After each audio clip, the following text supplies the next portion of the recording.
Жадымыздан өшпейтін соғыс өрті атты шолу. Кешегі ата-бабаларымыздың жеңіс жолында қосқан үлесі шексіз. Олардың ерлік істерін бүгінгі ұрпаққа жеткізіп, отанын сүюге, ұлы жеңістің маңыздылығын түсіндіру, ұлы отан соғысының ардагерлерін құрметтеуге тәрбиелеу бүгінгі борышымыз. Жеңіс жолында жан аямай күресіп, отан үшін от кешкен батырларымыздың ерлігі туралы деректер мерзімді басылымдар беттерінде, кітаптарда жылдан жылға тың ақпараттармен толығуда. Вклад наших предков в победу безграничен. Экспозиция «А в нашей памяти мгновения войны» рассказывает о ветеранах и тружениках тыла, проживавших на территории Восточно-Казахстанской области. Выполнена она в необычном формате говорящей стены.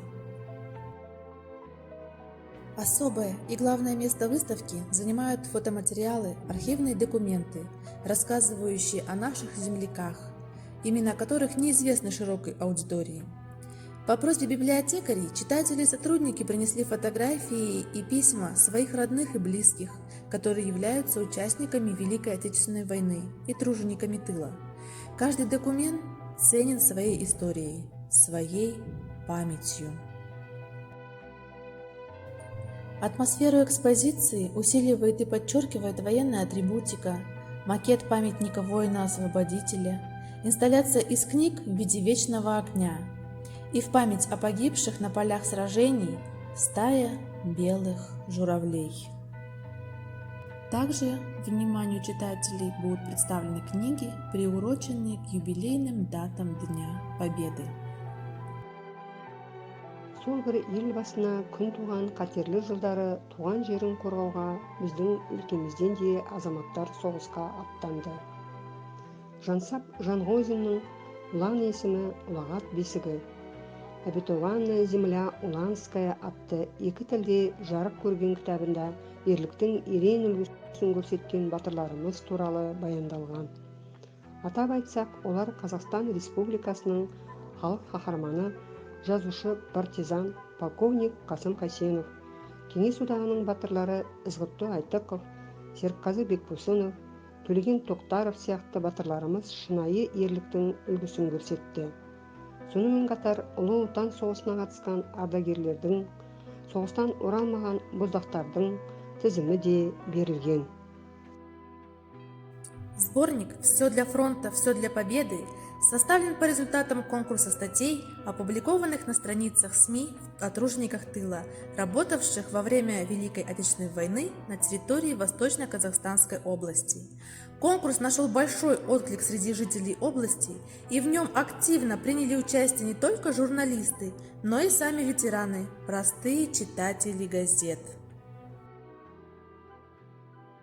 Ұлы отан соғысы бүкіл кеңес халқының қаһармандық күресінің отты шежіресі.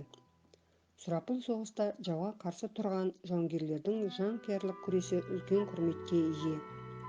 Батырларымыздың ерлігі шығармаға арқау болып, олар туралы көптеген мақалалар, өлеңдер жарық көрді, әлі де жазыла бермек.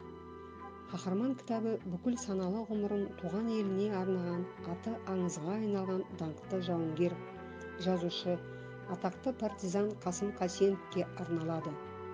Онда туған туысқандарының, замандастарының, әріптес дос-жарандары, қаламдас інілері мен шәкірттерінің, қазақтың батыр ұлының өмірі мен шығармашылығына қатысты еске алу лебіздері топтастырылған.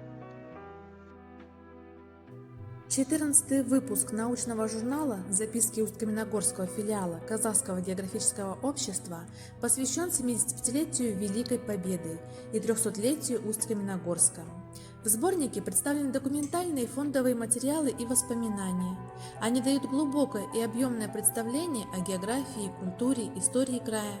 Статьи о военном времени воссоздают обстановку тех лет, формируют представление исторических событий, происходящих на территории Восточно-Казахстанской области.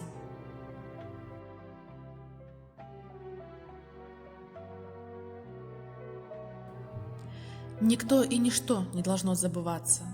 Надо пополнять и пополнять сведения о том времени, воскрешая в памяти события и имена ветеранов. сохраняя все известное о каждом, кто внес свой вклад в общее дело, а недостойны этого